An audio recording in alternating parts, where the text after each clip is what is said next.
Que maravilha! Mais um podcast, PS Podcast. Que honra grande estar com você. E lembra, né? Lembra do nosso compromisso de trazer sempre uma pessoa para nós conversarmos que possa realmente edificar a sua vida, a minha vida, em áreas diferentes, né? Em áreas diferentes. E hoje nós temos aqui, olha, um presente grande, né? Porque é uma área que nós ainda não conversamos, não abordamos, né? E que é a área militar, né? Como é que vive o militar? Como é que é essa mudança de estado, né? E se ele é crente, como é que ele faz com a família? Então, nós vamos bater um papo hoje aqui, né? Eu quero que você receba agora com muito carinho, né? Tudo bom, queridão? Tudo bem, graças a Que Deus. Tudo maravilha. Eu quero certo. que você se apresente hoje pra gente. Vai lá. Então, vamos lá. Eu sou o José Luiz Andrade, filho, né? Sou militar do Exército, graças a Deus, casado, família com 2 filhos, um casal.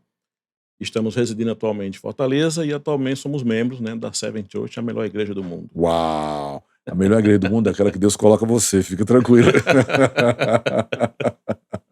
A igreja de Deus planta você, é a melhor igreja do mundo para você, né? O lugar certo da sua vida, né? Que maravilha, Andrade. Me fala aí, qual foi a ideia de ir para o Exército? Me fala um pouco da tua formação. Bem, aí a ideia de ir para o Exército, a ideia do concurso, né, do emprego também em geral, mas eu sempre tive um desejo de, como músico, né, ingressar nas fileiras do Exército.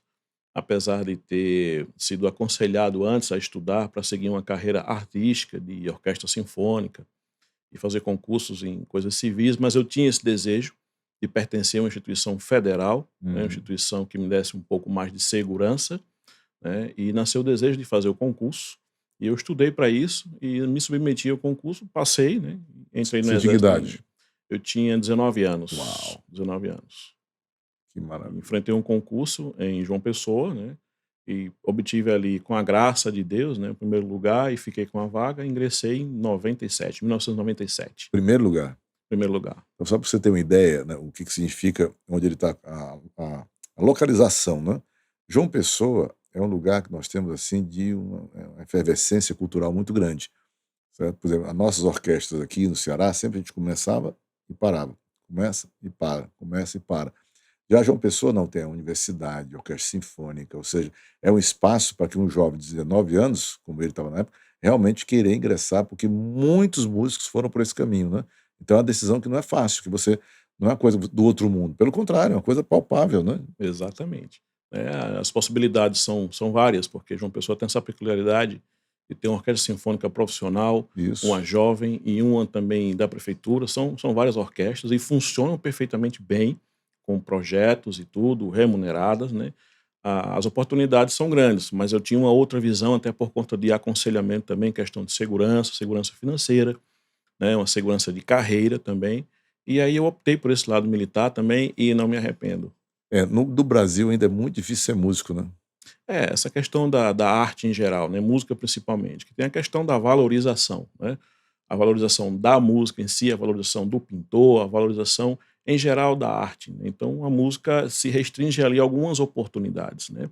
Ou a gente vai ser da orquestra sinfônica, ou vai ser professor universitário, ou abre uma escolinha, né, ou faz um concurso a nível municipal, estadual, né, e tem uma grande oportunidade também de ir para as Forças Armadas, Forças Auxiliares, né. Mas por conta da não valorização dessa questão musical, da arte em geral, então Uhum. muitas pessoas, feito eu, preferem ir para um lugar onde a arte não seja tão vivenciada, mas que tenha uma segurança, que nos passe uma segurança com questão de salários, de emprego, de estabilidade. Mas em termos, Andrade, em termos de prazer, de realização como músico, foi legal essa Não, eu particularmente, eu me realizo tocando, né, pronto, no quartel, em solenidades civis, em qualquer lugar que eu vou, eu não tenho essa diferença, eu me sinto bem tocando, né, ótimo. mesmo que às vezes com esforço físico ali de estar no sol quente e tal, alguma coisa que puxa um pouco mais a gente do esforço físico do que do esforço espiritual, digamos assim, para tocar, da coisa da expressão, né, melodiosa, mas eu me sinto bem tocando, né, eu nunca inclusive quando eu terminei a minha graduação em música, eu estava no exército. Coisa que Hum. muita gente, às vezes, por conta do esforço, não quer fazer, né, mas eu mesmo dentro do exército, mesmo com toda a dificuldade de não ter tanto tempo livre para estudar, mas eu preferi fazer já dentro do exército e a gente dá conta, normal, porque a gente gosta, né, do que faz, eu gosto muito do meu instrumento, e fiz a formação lá e foi muito bem. Até hoje me sinto muito bem, já estou perto aí de completar 30 anos de Uau! serviço e nunca deixei de tocar, nem porque eu gosto muito, né, Qual do que eu faço. instrumento? Clarinete. Clarinete. Meu Deus, que É. coisa linda. Eu adoro o som, né? Muito Bom bom. demais, né? Vamos lá. Então, você entra para o exército, tá? Sim, Uma das peculiaridades do exército, que eu falei aqui no início, né, pessoal de casa, é você não saber para onde você vai, sim. não é isso? Quando você entra nas forças, você foi para onde inicialmente? Inicialmente eu fui em 2010, né, movimentado para a cidade de Corumbá, Mato Grosso do Sul. Meu Deus. Pantanal, coração do Pantanal. Eu conheço lá. Coração do Pantanal. Cidade extremamente quente. Quente, é quente. Dá um desespero, né? E ali eu passei 2 anos. 2 anos. 2 Aí levou a anos. família, já A era família, casado, levamos a tudo. família, sim. Os meninos eram pequenos ainda, né? Uhum. Levamos todo mundo. Foi 2 anos juntos lá, servindo a Deus também do mesmo jeito, trabalhando. Mas essa primeira mudança, você não tem muito problema, porque os meninos são pequenos demais ainda. A Escola, gente, tudo, como é que faz? não, a gente vai. No meu caso, eu fui na frente, né? Eu fui um mês antes, né? Aham. Fiquei um mês resolvendo tudo, resolvendo questão de aluguel, procurando um imóvel, já matriculei eles antes, né? Quando estava tudo resolvido, eu pedi férias, voltei para João Pessoa, e aí nós fomos de carro até Corumbá, já com tudo resolvido. A mudança já estava lá, a casa já estava alugada, os meninos já estavam matriculados, Meu tudo Deus. certinho. Só fomos viver lá os 2 anos. 2 anos. E você 2 sabia que eram só anos. 2 anos? Sim, sim. Já sabia, foi para lá Sabia. com prazo de validade. A legislação fala que é 2 anos. Em alguns casos específicos, né? Com o amparo das portarias, se fica 1 ano a mais ou 2 anos a mais, mas por conta de outras coisas. Mas o regimental normal são 2 anos. Quer dizer que é 2 anos em cada lugar? Não. São divididos em tipos de guarnição. Né? Guarnição especial, essa que eu fui, em Corumbá, e essa 2 anos, guarnição especial são 2 anos. Mas a guarnição comum, que nós chamamos, que casa aqui em Fortaleza, Recife, as capitais e outros lugares, Certo. são 3 anos regulamentares, podendo ficar 4, 5, 6. Ok. Vamos lá. Depois de Corumbá, então, 2 anos lá. Eu vim para o Nordeste de volta. Fui transferido para Teresina, no Piauí. Meu Deus, do calor você foi para o inferno. Mais uma terra quente. Tá Mais uma terra louco. quente. E ali em Teresina nós ficamos 3 anos. 3 anos. 3 anos. Experimentando o estado do Piauí inteiro, de cabo a rabo. Né? Do norte ao sul do Piauí, trabalhando ali, experimentando todo tipo de clima ali daquele estado. Meu Deus. Brincadeira não. 3 anos de Teresina. Depois. Teresina. Fomos a Manaus. Fui transferido em 2015 para Manaus. Que além de quente, ainda é úmido. Úmido. Diferente lá de Corumbá do Pantanal, que é quente e seco, né? A umidade muito baixa, né? A gente mal respira, né? E Manaus o contrário, né? Quente e bem úmido. Bem né? úmido, A gente floresta. fica ali com a pele oleosa, totalmente, suada, né? Pegajosa, Pegajosa. por conta da umidade. E ali nós passamos 5 anos. 5 anos. Meu Deus do céu. Depois de Manaus, Fortaleza. E agora está quanto tempo já em Fortaleza? Vou completar 3 anos em janeiro. E aí agora vai para onde? Cruzeiro do Sul, no Acre. Meu Deus. Mais 2 anos. Mais 2 anos. E aí depois? Em nome de Jesus, eu volto para Fortaleza. Gostou, tá vendo? Aqui é quente, mas tem a brisa. É quente, né? mas tem a brisa, tem o vento, tem a praia, tem água de coco. Isso, aqui é tranquilo. Vamos lá. Algumas perguntas. Primeiro, a questão da família, né? Nós falamos da mudança. Como é que foi conseguir controlar os filhos de escola em escola, mudando o tempo todo? Você mudou 5 vezes? Sim. A questão dos filhos, né, também da família como geral, mas os filhos se preocupam um pouco mais. Tem um período de adaptação, porque tudo é diferente. Né? A gente vai para um clima diferente, costume diferente, escola com linguagem diferente, tudo diferente. Então a gente fica muito preocupado com essa questão, mas como nós entregamos tudo nas mãos de Deus, a gente pede que Deus esteja guiando tudo, né? Não houve problemas. Né? Principalmente em Corumbá, que era a minha maior preocupação por conta de clima, além do calor e úmido e seco, lá na metade do ano, ali junho, julho, também faz muito frio.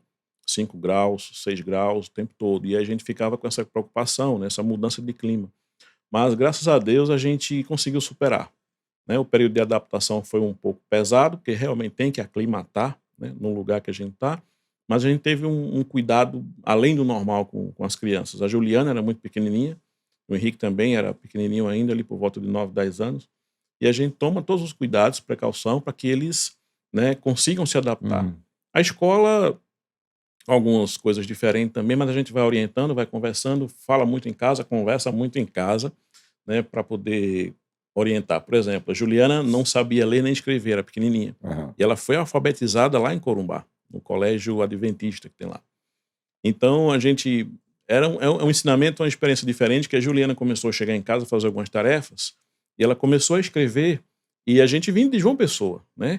E a professora passava as tarefas, e quando a gente ia trabalhar com ela em casa, a gente fazia P-O-R, porta. Ela fazia, mãe, é porta, mãe. Ela já estava aprendendo o sotaque lá do Mato Grosso do Sul. Ela Meu. começou sem querer, né? Começou já a ler desse jeito, escrever desse jeito, porta, porquê. E a gente começava a rir, a gente não sabia se anulava isso ou se mantinha ali a nossa. Não, vamos deixar quieto, vamos deixar o que a escola está fazendo, beleza, né? Tranquilo, para não interferir nesse. Senão vai ser dois desafios. Aprender uma coisa nova, vai aprender a ler e escrever, e ainda a gente tentar colocar ali o nosso sotaque, não vai dar certo. Então, deixa isso correr naturalmente, né? É um desafio para a criança. Mas graças a Deus eles superaram todos os dois, tanto o Henrique quanto a Juliana, né? Uma fase nova, e graças a Deus eles superaram os 2 anos lá, foi muito bom. É, e talvez hoje eles estejam mais preparados do que alguns filhos que estão sem essas mudanças todas, sim ou não? Sim, porque Anticorpos, né? cada mudança tem É. seus desafios, né? Cada mudança, eles conhecem a região de fato, conhecem a região de fato. Inclusive, a Juliana é a que mais observa as coisas, né? Nós passamos 2 anos no Mato Grosso do Sul, onde tem, por exemplo, um dos maiores rebanhos bovinos do Brasil, e o churrasco que a gente comia lá, original, o melhor gado do Brasil. E quando nós chegamos em Teresina, primeira vez que nós fomos numa churrascaria, a Juliana disse, mãe, isso aqui não é carne. Que carne é essa? Que carne dura é essa? Minha filha, a gente tá em Teresina, é outro tipo de carne, é outra coisa, é outro boi, é outra É, coisa o boi aqui, completamente ele diferente. passa sufoco, né? Né? Então, essas coisas marcam, né, a nossa trajetória, mas que, assim, graças a Deus, superado. Uma dificuldade aqui, outra ali, né, mas a gente, Ok. graças a Deus, A supera. a outra área que eu queria ver com você, Andrade, é a questão espiritual, né? Sim. Então, por exemplo, você tem a escola, ok, mas a parte espiritual dos seus filhos, certo? Como é que foi para poder manter esses meninos saudáveis espiritualmente? Que vai para a igreja, quando começa a se envolver, outra igreja, outra realidade, toda inserção novamente, né? Certo? Porque espiritual não é tão fácil como a escola, gente, né? Isso a gente pensa que a escola é difícil, não. A igreja é um desafio muito maior, né? Sim, sim. Essa é uma das maiores preocupações. Essa é uma das maiores preocupações. Toda vez que a gente era movimentado, transferido, a primeira coisa que a gente perguntava é: e a igreja? Meu Deus, qual igreja a gente vai? Para qual igreja a gente vai? Porque numa hora dessa não adianta você manter a tradição da sua denominação. Uhum. Aí a vida toda eu fui assembleano, batista, aí não adianta, né? Então a gente tem que se preocupar com a igreja onde a gente vai ser bem recebido, onde a gente vai estar bem implantado, né? E vai fazer a vontade de Deus, e principalmente pensando na família. Então essa questão da igreja sempre foi uma preocupação nossa. Então antes de chegar em Corumbá, a gente já conhecia a igreja, né? Que a gente era membro presbiteriano, e já fizemos contato antes de chegar, já sondamos a igreja. Eu fui lá um mês antes de férias e já procurei visitar a igreja, procurei saber como funcionava, o departamento infantil, como é que funcionava tudo. E a gente já teve uma ligação muito positiva. Quando a Lívia chegou na igreja, no primeiro domingo à noite que a gente foi, as irmãs já conheciam o Lívia de Facebook, né? E Orkut, na época tinha Eita, Orkut, agora foi longe, viu? né? E aí os meninos foram muito bem abraçados ali, tinha todo um trabalho infantil, essa é a maior preocupação nossa. Como a igreja já tinha esse trabalho, a gente ficou lá mesmo, tranquilo, a Lívia também se envolveu rapidamente, né, como é presbiteriana, tem a SAF, né, o senhor sabe, Sim. a Lívia ajudou até, inclusive, Minha, mesmo na minha mulher era chegada, presbiteriana, né? Então conheço tudo aí, né? pois é, a Lívia de imediato já ajudou a reorganizar a SAF, e ficou 2 anos presidente da SAF, por conta da experiência que ela já tinha com SAF, né, desde 12 anos de idade que ela frequentava a SAF. Então os meninos ficaram ali, então foi uma adaptação automática, né? Essa sempre foi a nossa preocupação. Quando a gente sai também em Teresina, nossa preocupação também foi isso. Andamos igreja ali, procurando igreja, pensando neles. A nossa concepção com Deus, o nosso passo com Deus já está firmado. Mas a gente sempre pensa nos filhos. Quando a gente chegou aqui na Seven, por exemplo, a primeira coisa que a gente veio olhar, os jovens. Vamos ver, culto jovem, vamos ver se tem jovens. Vamos ver se tem trabalho para adolescentes, trabalho para jovens, para a gente poder se firmar ali, observamos bem e tal, não tá, dá tranquilo, tá bem, tem pastor de jovens, a gente olhou, então conversamos com eles, né? está bem aqui, está se sentindo bem aqui, é isso mesmo, tá, para poder a gente decidir. Nessas movimentações, transferências, eles também são um ponto muito forte de Claro. preocupação, né? Porque a gente não pode, de forma nenhuma, perder o foco. Transferência profissional é para mim. Já que eles vão sofrer a mudança, nós temos que dar o suporte para que eles não sintam de forma negativa, né, a mudança. Né? A gente até às vezes brinca com eles, principalmente com o Henrique, né? A gente começa a criar raízes, que o Henrique começa a gostar de alguém para namorar, a gente sai, Meu né? Deus Vai do para céu. outro lugar, e aí começa, né? Mas assim, esse ponto da espiritualização, né, a espiritualidade deles sempre esteve em um dos principais pontos. A gente não deixa isso para depois ou em segundo plano de forma nenhuma, de forma nenhuma. Maravilha. A outra questão é a seguinte: você chega em Manaus, certo? E aí você tem um contato um pouquinho com a você se encontra com a história da minha família, né. Sim, sim. Como é que foi isso aí lá? É interessante como Deus prepara os caminhos, né, como Deus usa as coisas pra gente. Quando a gente chegou em Manaus, eu fiquei num hotel, não o hotel militar já estava cheio, não tinha como, eu fiquei num hotel no centro da cidade, bem próximo da segunda igreja batista de Olha Manaus. aí.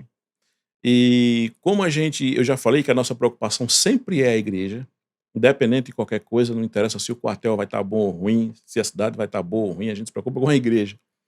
Então, quando eu estava no hotel, no quarto do hotel, a gente não consegue ficar sem ir para a igreja. E É impossível, né. automaticamente a gente já botou ali no Google, a gente sentou ali, procurou igreja batista mais próximo, por exemplo, igreja batista. Então dava questão de 200 metros do Olha. hotel onde a gente estava.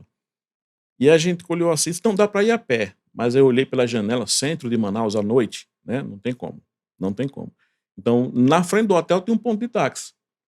Disse, então vamos lá, se arruma e a gente vai de táxi. Ele vai dar uma volta só e a gente desce, né? Mas vamos lá. E O quando eu motorista de táxi cheguei, lá ficou feliz da vida. e nós descemos e fomos a Cibe, né? Pela primeira vez. E fomos pela primeira vez e foi a vez definitiva. Chegamos, o pastor nos recebeu muito bem. Já conhecemos alguns companheiros também de caserna, né? Tem muito militar na igreja. Uau. E aí nos receberam muitíssimo bem, né, tranquilamente. Ficamos ali, conhecemos a igreja mas como eu fui morar um pouco longe da igreja, eu morava perto do trabalho, lá na Ponta Negra, Aham. são 11 Onde quilômetros. ali é longe. E aí eu disse que eu não ia lá, né, eu disse: "Eu não vou ficar direto na igreja", porque eu conversando com a Lívia, a gente sempre tá na igreja. Sempre, sempre tá na igreja. Eu falei: "Lívia, vai ficar muito longe. Vai e vem o tempo todo, né". E aí a gente vamos procurar outra igreja? Vamos olhar outra? Vamos, né? A gente ainda chegou a olhar uma outra igreja, né? A Igreja Batista do Dom Pedro, uma igreja muito boa também, bem mais próximo de lá da gente, sendo que não deixaram mais, né? Vamos voltar para lá, vamos. Aí no outro domingo a gente foi novamente para Cibe. E quando a gente chegou, o pastor disse: não sai mais. E ficamos por ali, fizemos amizades. Rapidamente, na mesma noite, já entramos no PG, que é Olha o aí. nosso Connect, né? Aham. No PG, um PG muito próximo de casa também, do pessoal que também era militar. E aí ficamos ali, foi Fez relacionamento, ficando pronto. e acabou. E aí o pastor já levantou a nossa ficha toda lá, conversou com o pastor de Teresina, né? E consequentemente Deus já firmou ali os nossos passos, né? E com 6 meses que a gente estava lá, um rapaz foi transferido, ele era funcionário da Caixa Econômica Federal, foi para Brasília, assumiu uma agência. E aí o pastor já me chamou, "Ó, já levantei sua ficha, você trabalhava com EBD lá em Teresina e não adianta dizer não. O fulaninho vai embora e eu quero chamar você para lhe ajudar na classe dos casais". Então vamos lá, com 6 meses que a gente estava lá. Que bênção. E fomos ajudando na classe dos casais de EBD e as outras coisas aconteceram, várias coisas aconteceram a partir desse ponto. E de lá nós não saímos, ficamos 5 anos, quando o previsto era para ser somente 3. Manaus é uma localidade A, que nós chamamos, né? Não é uma localidade especial, que são 2 anos, mas é localidade A, são 3 anos, já Ó, com o tempo certo de sair. então vamos lá, olha, o meu bisavô foi o primeiro pastor batista da Amazônia. Aí o meu avô, ele foi pastor da primeira igreja batista de Manaus e fundou a segunda igreja batista de Manaus, que é exatamente a igreja para onde o Andrade foi lá em Manaus, né. E aí ele se encontra exatamente agora, depois como moderador, inclusive por um tempo da igreja que foi fundada pelo meu avô. Já pensou? Exatamente. Logo de cara a gente não percebeu isso, eu não sabia, né, a igreja em Manaus, eu não sabia da história, Mas depois, olhando ali no hall de entrada da igreja, né, Isso. tem a galeria de honra, né, os pastores, e quando eu olhei lá o primeiro pastor, eu digo: "Eu não acredito, né, estamos aqui diante de de uma igreja fundada pela família Munguba, que é uma família que Deus tem usado grandemente para esse ministério, né, ministério pastoral, fundar igrejas, construção e expandir o evangelho de Cristo". E aí a gente já se sentiu um pouquinho em casa também, né. Foi muito bom. Bênção total, né. E aí de lá, de Manaus, eles vêm pra onde? Fortaleza. E Fortaleza. aí vem pra igreja do Munguba aqui também. Já pensou que privilégio, que bênção, né. Estamos ligados. Isso, exatamente. E até porque João Pessoa a gente já conhecia também o pastor Tomás, né, Isso. e quando estávamos nos planejamentos, né, nós começamos o planejamento 2 anos antes do centenário de lá, a igreja Uhum. lá foi fundada em 17 de janeiro de 1921, então quando foi em 2019, a gente estava na frente da igreja, então já começamos os planejamentos para o centenário da igreja, seria o ano todo de 2021 de Isso. atividades relativas ao centenário. E aí eu levei a proposta para a igreja, né, disse que conhecia o pastor Tomás, né, e aí eu falei: "Gente, ele é o 12º filho do pastor fundador dessa igreja, eu acho que", eu não terminei nem de falar, já aprovaram na hora, né, e é um presente para essa igreja a gente trazer aqui o filho do fundador para pegar nos 100 anos da igreja, Tá louco. é um presente para essa igreja e para ele próprio, né, ou Uhum. seja, Claro. eu vim pregar aqui no centenário da igreja que o meu pai fundou, né, com todo o sacrifício, cumprindo a vontade de Deus, cumprindo o ID do Senhor, e fundou essa igreja junto com outros pastores que eram da PIB, né, de Isso. Manaus. E foi um privilégio muito grande, né, até quando eu liguei para ele que falei, ele ficou muito alegre, muito alegre. "Meu irmão, eu vou sim, já está dito sim, vou na hora", né. Eu tenho uma foto minha lá em Manaus, na segunda igreja, né, debaixo do foto do meu avô, lá tudo na galeria, né. Fui lá bater, eu e o Anderson, meu primo que mora em Manaus, e nós batemos a foto lá para relembrar isso aí, né. Fantástico, né. E aí quando a gente começou a planejar, né, aí veio a pandemia, né, veio a covid, e a gente teve que dar aquele corte, né, infelizmente eu me lembro muito dessa data, porque é uma coisa que dói no nosso coração, que foi na semana do meu aniversário. Meu Foi em Deus, março março, de 2020. 2020, né, e naquela semana nós recebemos todos os decretos municipais, estaduais, a gente reuniu o conselho da igreja, disse: "Vamos lá, vamos cumprir, senão vai dar problema". Então, naquela mesma semana a gente teve que fechar a igreja, porque estava muito forte ali a covid, né, a pandemia era muito forte, um negócio muito feio. E aí eu tive que ligar novamente para o pastor Tomás, mandar e-mail e tal, para a gente, adiar, né. Eu disse: "Eu espero, pastor, que a gente esteja adiando, não vamos cancelar, mas vamos adiar, porque posteriormente a gente pode fazer", né. E a gente já estava até comprando as passagens, já tinha pego os documentos dele para comprar as Meu passagens, Deus. reservar hotel, tudo, e a gente teve que cancelar tudo, né. E foi 2020, 2021 continuou também e tal, né. E como lá ficou aquela marca muito grande, né, da covid, então muita Muito coisa forte. começou depois, muita coisa começou depois, né. Com todo cuidado, com muita restrição, mas muita restrição, muitos problemas nas igrejas lá tiveram, porque não cumpriram as restrições, e aí a gente com muito cuidado, eu digo: "Eu não vou ser chamado a atenção por conta disso, né, então vamos cumprir o que os decretos determinam". E assim passou, né, e quando a gente começou a se animar novamente, eu vim transferido para Fortaleza. Uau. E aí a secretária do nosso conselho, ela perguntou assim: "Andrade, quando tu chegar em Fortaleza, tu vai também para a igreja do irmão Guba?" Eu achei interessante pela expressão dela, na igreja do irmão Guba, eu digo: "Minha filha, eu não sei, eu não conheço Fortaleza, não sei se tem igreja lá com ele, eu não sei, eu não conheço nada em Fortaleza". E quis Deus que a gente estivesse aqui. Andamos aí, visitamos algumas igrejas, né, e pela internet a gente conheceu aqui, e por último a gente veio aqui, né. Vimos a primeira vez e Deus já confirmou desde a nossa primeira chegada aqui que era o nosso lugar. Amém, maravilha. Amém. Ah, uma coisa que para mim é clara, né, no militar, né, é a questão da disciplina, Sim. certo? E como é que isso ajuda, por exemplo, na disciplina cristã, né? Facilitou muito para você, por exemplo, obedecer à Bíblia, né, pelo fato de ser militar? Porque hoje eu vejo as pessoas com muita dificuldade de simplesmente seguir, de simplesmente obedecer a Escritura Sagrada, né? Tá tão claro e as pessoas não fazem, por isso estão se ferindo tanto, né. Como é que Sim. é a estrutura militar? Como é que é a questão de hierarquia dentro do exército e isso em relação à parte espiritual? Pastor, a hierarquia, a disciplina ainda é muito trabalhada, é muito exigida, né? Nós vivemos isso naturalmente, dentro das instituições militares, naturalmente. É tanto que em qualquer lugar que a gente chega, de instituição militar, seja a Força Auxiliar ou não, na Aeronáutica, na Marinha, qualquer outro lugar, a gente se comporta da mesma forma. E em alguns lugares civis também, né, a gente também se comporta da mesma forma, sabendo que ali tem um chefe, ali tem um diretor, ali tem alguém que manda, tem alguém que foi estabelecido para dar as diretrizes e as ordens, e a gente se comporta dessa forma.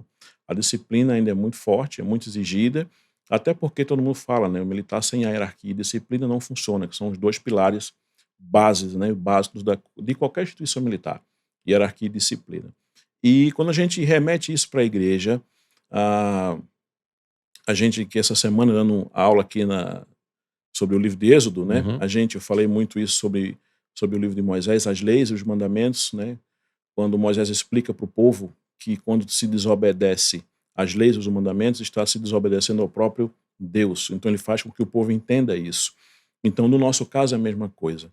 A disciplina que eu aprendo lá, a base que eu aprendo lá, a hierarquia, eu tenho que trazer para a minha vida espiritual, tendo como Deus, como meu comandante, e tudo que está determinado por ele, cabe a mim obedecer. Cabe a mim obedecer. Na igreja, aqui, em qualquer igreja que nós passamos, é dessa forma. Eu sei que aqui tem um pastor que tem suas diretrizes, da mesma forma que num quartel tem a NGA. Todo comandante que chega, ele determina e ele manda publicar, NGA, Normas Gerais de Ação. A partir de agora é como ele quer. Ele determina. Então, na igreja, quem determina é o pastor, que é o anjo da igreja, que vem de Deus as diretrizes, a visão da igreja, do que tem na igreja. Então, a questão da junção andam paralelas, andam juntas. Eu não posso ser disciplinado num lugar e indisciplinado em outro, porque lá eu vou estar obedecendo por questão hierárquica, com medo de ser punido, e aqui eu não vou ter temor a Deus, então não confere isso. Então, principalmente aqui, que é um Deus que provê tudo para mim, que cuida de mim, que me dá liberdade, que me dá cura, que me dá o meu sustento, que cuida da minha família, que provê o meu emprego, né, que proveu a minha Tudo. salvação, tudo, tudo, tudo. Então aqui é onde eu tenho que ser o mais criterioso possível nessa questão da hierarquia, da disciplina, respeitando a igreja onde eu estou, o pastor onde eu estou, a determinação do lugar onde eu estou. Principalmente eu, que fui 20 anos assembleano, 10 anos presbiteriano e depois batista. Estamos Meu aqui na sede. Deus, é uma Então a salada gente boa, não né? a gente não pode ter complicação com isso em qualquer lugar que a gente está. Nós obedecemos às diretrizes, à doutrina, embora que muitas vezes eu estou num lugar arminiano sendo calvinista, ou eu Eu estou num lugar calvinista sendo arminiano, mas cabe a mim respeitar respeitar. o que tem ali, as diretrizes Pois, da só, igreja. só uma palhinha assim. Assembleia Presbiteriano Batista. O que veio forte na sua vida que o presbiterianismo contribuiu? O que a igreja, a Assembleia de Deus primeiro contribuiu, o presbiterianismo e depois o batista? O que você... É porque eu sempre fui batista, então, Sim, né, eu tenho curiosidade de você, o que contribuiu? Qual é o sim, aspecto assim que sim. realça? Eu costumo conversar muito isso com Lívia, né? A gente tem esse desafio, até porque Lívia foi presbiteriana a vida toda, nasceu presbiteriana e foi batista junto comigo agora quando a gente chegou em Teresina, né? Então, quer dizer, em Manaus primeiro. Mas da Assembleia, né, eu carrego a questão do avivamento, né? Ok. Do avivamento, da questão de crer e acreditar que Deus faz e age de diversas formas. Amém. Com línguas estranhas, sem línguas estranhas, com qualquer coisa, o Poder. avivamento, o poder. Isso eu aprendi porque eu fui fruto disso. Eu vi isso na minha vida, nos meus 20 anos, a vida toda, até a questão do meu concurso foi fruto disso. De eu estar programado para vir fazer concurso em Fortaleza, e Deus usar uma pessoa num monte, numa oração de madrugada, e dizer Uau. assim: você não vai para Fortaleza. Pode cancelar sua passagem. Você não vai para Fortaleza. E eu esmureci, fiquei sem chão, porque eu ia vir fazer concurso aqui. E uma semana depois, Deus cumpriu o que o profeta disse, e eu fui fazer concurso em João Já Pessoa pensou? e fiquei em primeiro lugar. E assumi a vaga. Meu Então, Deus. da Assembleia de Deus, eu carrego isso. Coisas que a gente analisa, às vezes concorda ou não concorda, isso não é um fato. Mas o que eu aprendi é que Deus faz, Ele age de qualquer forma, do jeito que Ele quer, da forma que Ele quiser, o poder, a autoridade. Uhum. Né? A igreja presbiteriana, eu aprendi a questão do ensino e do estudo. Nós cremos num Deus que faz, que age com poder, mas nós temos que ter a racionalidade, temos que fazer as coisas diante do que está escrito, diante do que está previsto. Não defendo aqui arminiano, calvinista, Uhum. nada disso, mas eu Ok. aprendi na presbiteriana que nós devemos, apesar de ter o poder de Deus, apesar de ter a unção, de ter o dom, qualquer ele que seja, de falar línguas, de ser profeta e de tudo, nós aprendemos na presbiteriana que é necessário, acima de tudo, estudar a palavra de Deus. Não só ler, como ler e estudar, né? Na Igreja Batista, a gente aprendeu a questão da organização. A questão da organização, dentro dos seus níveis, né, até onde a gente julgue necessário e que não vá atrapalhar ali a obra de Deus. Uhum. Até onde não vá atrapalhar. Mas eu aprendi que a gente deve ter algumas coisas organizadas dentro da igreja, sim, organizadas, mas a ponto de não afetar a obra do Senhor, o andamento da obra de Deus. E cada uma delas a gente aprende alguma coisa, né, porque o Deus é o mesmo e a gente tem que respeitar onde está e seguir o nosso barco, crendo que o nosso farol não é a denominação, o nosso farol é Cristo, o nosso alvo é Cristo, e juntos nós vamos de mão dadas, assembleano, presbiteriano, batista, metodista, wesleyano, Qual seria a e a igreja gente vai. perfeita, então? O céu, o céu. A igreja perfeita não existe, né? Essa igreja perfeita não existe, Mas não dá para né? montar assim, ó, com o poder da Assembleia de Deus, com o óleo da Assembleia de Deus, não é? Certo? O que vai pegar É dos verdade. presbiterianos? O ensino. O cara, será que tem alguma coisa boa, né? Tem sim. É porque a minha esposa era Tem presbiteriana, ensino. enche o saco dela, né? Certo?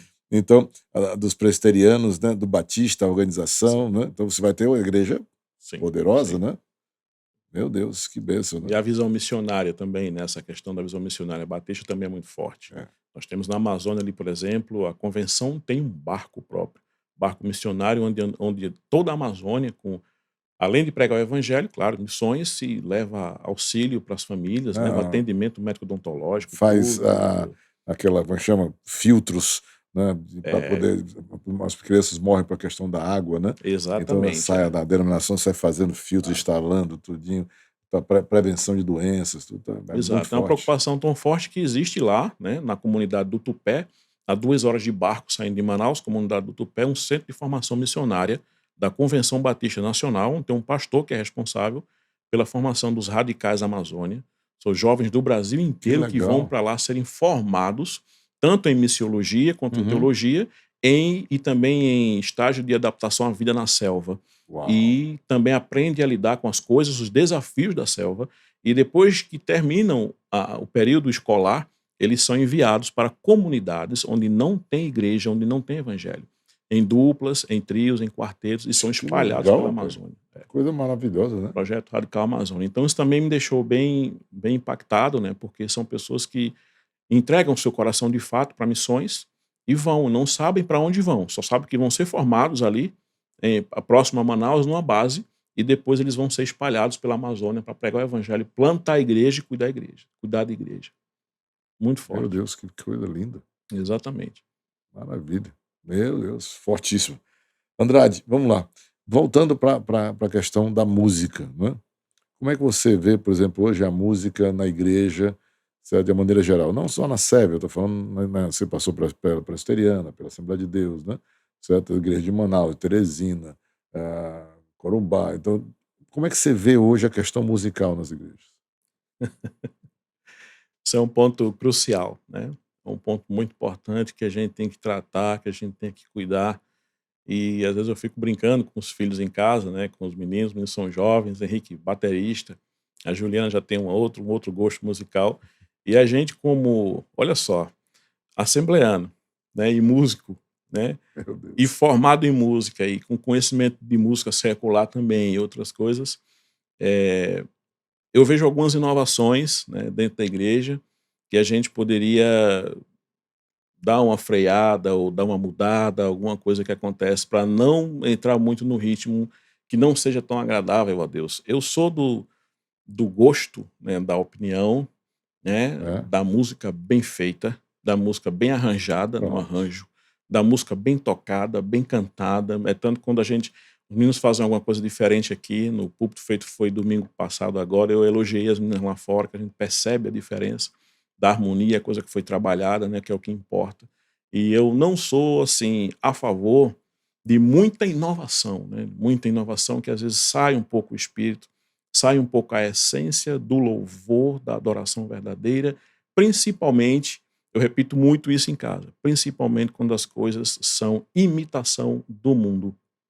Uhum. Quando é imitação do mundo, eu não curto muito, não dou valor, porque às vezes me perguntam, mas como é que tu sabe que isso é tocado lá fora? Eu digo, eu sou músico de formação, eu já toquei em orquestra sinfônica, eu já gravei CD, já gravei DVD, eu já trabalhei muito lá fora com música, já tive que estagiar, eu já fiz muita coisa lá fora, eu acompanho muito. A gente é músico desde criança, o senhor também gosta, por exemplo, da MPB? Uhum. A música boa, bem feita, né, a música lá do mundo a gente sabe. E eu não sou muito a favor quando a gente está aqui na igreja, qualquer outra igreja que eu digo de um modo geral, a gente vê as inovações sendo copiadas de lá de fora para cá, né, eu julgo meio que sem necessidade, né, mas de uma forma geral, nós temos boas músicas, bons compositores ainda, né, as músicas cantadas, muitas podem ser cantadas e realmente falam da Bíblia, expressam a Bíblia, e existe uma preocupação muito grande hoje com essa questão de se cantar coisa que não está na Bíblia, né, Tem heresias, né? muita, O muita, cara, muita, quando muita, escreve heresia, muita. os anjos estão saindo para curar. Meu irmão, pelo amor de Deus, onde é que está na Bíblia que os anjos estão viajando aí para curar qualquer pessoa? Os anjos são proteção. Aí sim, se você disser, o anjo do Senhor acampa-se ao redor do que eu temo livre, ok. Mas que eles estão saindo para curar, eu Isso. conheço cura em nome de Jesus, mas anjo curando. Exatamente, né. Tanto, na música, em qualquer outra coisa que a gente percebe, né, eu fico brincando com a Juliana, com o Henrique, né, Juliana: "E aí pai", ela já sabe, né, a minha opinião, o que é que eu gosto de falar, elas ficam brincando, me testando, né. "E aí pai, o que é que tu acha?" Eu digo: "Você já sabe". Mas a gente como amante, né, e apreciador da boa música, né, do bom arranjo, da boa orquestra, da boa banda, tudo, eu defendo que as coisas têm que ser feitas com primazia, né, com o máximo de esforço possível para que saia da melhor forma possível. A gente regia coral lá em Teresina, lá em Manaus, e o pessoal ficava meio assim, às vezes espantado com algumas coisas que a gente falava e fazia: "Gente, se não for para ensaiar, não venha. Por favor, né? Se não for para É, ensaiar, não venha. Se você não puder vir o próximo ensaio, não venha. Ensaio geral é gravação. Se você não vier, você não vai cantar de noite. claro. Se você não vier, infelizmente você vai atrapalhar quem está de noite, senão por quê? Ah, Andrade, mas daí eu fico aqui no meio de fulano de Beltrano de escultores, não. O louvor não é para mim. O louvor não é para a igreja. Você não tem que se apresentar no palco, a igreja não tem que ver que o coral é bonito. O louvor é para Deus. E tudo que é feito para Deus, tudo, seja o louvor, a oração, a consagração, a pregação, Uhum. tem que ser feito com 100% do seu melhor. 100%. Se não for 100%, está errado, porque Deus quer o melhor, porque ele deu o melhor dele para nós. Ele entregou o filho. O sacrifício foi intenso, imenso. A gente não consegue discernir nem definir como foi o sacrifício de Deus por nós. A morte de Jesus Cristo. Como é que eu não vou me esforçar ao máximo para Para dar o apresentar melhor. alguma coisa? Não pode. Não Você pode. lembra da época que o pessoal falava que rock era do diabo? Sim. Não era? É. Interessante, né?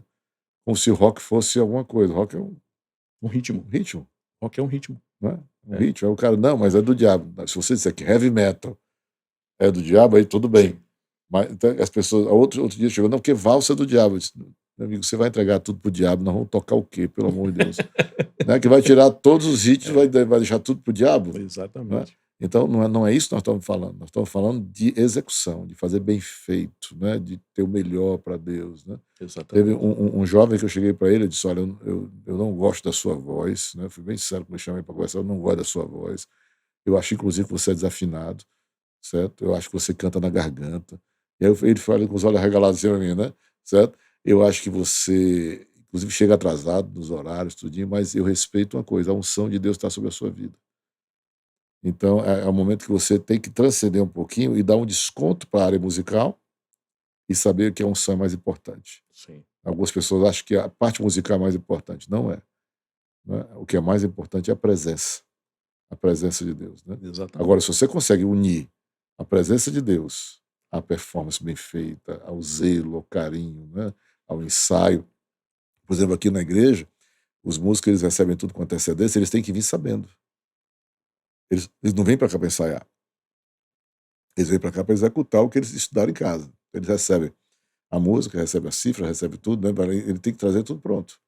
Ele tem que estudar em casa, quando chegar no domingo para tocar, ele vai passar o som, o volume, o fone de ouvido, mas ele tem que saber o que vai tocar. Então é um desafio, né? Porque Verdade. você não vai ensinar o que ele vai tocar, ele já tem que saber. Então ele vai ter que estudar. Então é um desafio grande botar as pessoas para estudarem, né, e fazer o melhor para Deus, né? Porque é mais ou menos como se você fosse pregar se eu não tivesse preparado nada. Vou abrir a Bíblia aqui, né, bota o dedo lá e pronto, Jesus vai falar aqui hoje. É mais ou menos um músico que chega de última hora querendo tocar, ele vai fazer nada, né? Exatamente. Vai fazer errado, né? Então é muito bom saber. Então você teve a formação em música, então? Sim, sim. Formação em música. Eu comecei com 13 anos, né, no Conservatório Pernambucano de Música, e estudamos ali 5 anos, 6 anos. Aí me preparei para o concurso, João Pessoa, né, e já estava embalado no caso, né, fiz o concurso, fiquei, e cheguei em João Pessoa, passou todo aquele período de formação e tal, e depois eu fiz o vestibular, passei e fiz a graduação, né, em música lá, em João Uau, que Pessoa. legal. Formação com habilidade em clarinete. Que bênção. E ali a gente fiquei muito tempo na universidade colaborando com uma monitoria também, e praticando música de câmara, orquestra da universidade e tantas outras coisas. Meu Deus. Andrade, eu vou pedir para você olhar agora para essa câmera aqui, que está aqui atrás da Certo. gente, tá? E deixar uma mensagem para o pessoal que está em casa. E eu queria que você deixasse sua mensagem não somente como um homem de Deus, mas como pai, né? Certo? Eu acho que hoje existe uma carência tão grande de paternidade, né? De homens que são pais de verdade, né? E a gente vê você, o paizão, junto com seus filhos, né, dirigindo ali com a Lívia, né? Você é um homem de família, Sim, né? A moda antiga, né? De ter o pai, a mãe, o filho, tudo direitinho, tudo organizado. Isso deixa a gente com muito orgulho, né? Então, eu acho que você tem autoridade para falar para o pessoal de casa agora, trazer uma palavra aí. amém. Ah, a palavra que nós temos é baseado no que Deus tem feito em nossas vidas, baseado no que Ele permite que a gente viva e baseado na sua palavra, na sua escritura, né? Nós não podemos ser pais e mães, baseados no que o mundo diz, no que o mundo ensina. Nós devemos ser pais e mães, ser principalmente pai, que é o que eu falo agora, baseado no que Deus nos ensina, no que Deus nos diz, no que a palavra de Deus determina. A palavra de Deus diz que se a gente ensinar o nosso filho no caminho em que ele deve andar, ele jamais vai esquecer, né, quando estiver velho. E a palavra diz que é no caminho, não é ensina o menino o caminho, é no caminho. Quando eu ensino no caminho, eu ensino junto, de mão dada, né, porque uma coisa é eu ensinar o caminho e mandar ele ir, outra coisa é eu ensinar no caminho junto, todos os dias, ensinando, instruindo, alertando, mostrando os perigos, mostrando as curvas, mostrando onde deve parar um pouco, pensar, e tudo isso baseado na palavra de Deus, porque o mundo está aí com seus conceitos, né, suas deturpações de conceitos e análises, e cabe a nós, pais, né, você pai, eu que sou, nós somos pais de jovens e adolescentes. Eu tenho um jovem de 21 anos e tenho um adolescente de 17. E cabe a nós ensinarmos o que Deus quer que nós ensinemos para os nossos filhos, que é o andar, o levantar, o deitar, tudo baseado na palavra de Deus. Se não for assim, não vai ter um bom resultado. Se não for assim, o final vai ser triste, vai ser doloroso. Então você que é pai, que é mãe, a minha mensagem que eu deixo para você é essa: cuide do seu filho como a Bíblia orienta. Cuide do seu filho com todo amor, com todo carinho, com amor quando tiver que dar amor, e com a disciplina quando tiver que dar disciplina, e com um puxãozinho de orelha quando tiver que puxar, sem pensar duas vezes. Quando tiver que puxar, pense pensando no amor que você tem que ensinar ao seu filho no caminho, para que quando ele for velho, ele não possa dizer assim: ah, o meu pai não me ensinou, o meu pai não me orientou. É a palavra de Deus quem nos ensina. Portanto, eu e você, nós somos pais, temos essa responsabilidade, essa incumbência, de que os nossos filhos possam ser, no futuro, alguém que foi orientado pelo seu pai, e agradeça a Deus pela vida do seu pai por ter Uau, sido muito bem orientado. maravilha. Amém. Querido Andrade, muito obrigado Amém. por partilhar um pouco da sua vida, né? E mostrar para a gente um lado que não é tão comum no nosso dia a dia, né? Que é a vida militar e toda essa mudança, né? E quando está se acostumando, já está em outra cidade, né? Refazendo tudo, colégio, igreja, né? Então, parabéns aí pela sua Amém. trajetória, uma trajetória vitoriosa, né? Ele já está quase se aposentando, né? Ou seja, já já, né? Já, já. Já, Daqui a já. pouco. Meu Deus, né? Mas se aposenta tão novo assim, né? e por continuar sendo um homem de Deus, né? Então, obrigado pelo carinho, né? E a você, obrigado pela audiência. E esse é o nosso compromisso, né? De aprendermos um pouquinho aqui com cada convidado, cada convidado. Hoje você esteve com o Andrade, né? Que tem essa experiência poderosa e uma vida realmente, sabe, edificada na rocha, a família edificada na rocha. Isso nos dá muita alegria de poder partilhar com você. Obrigado pelo carinho, obrigado pela audiência. Lembra aí de compartilhar, né? Deixar o seu like, compartilhar, tá bom? E ativar o sininho. Beijo no coração, amo você.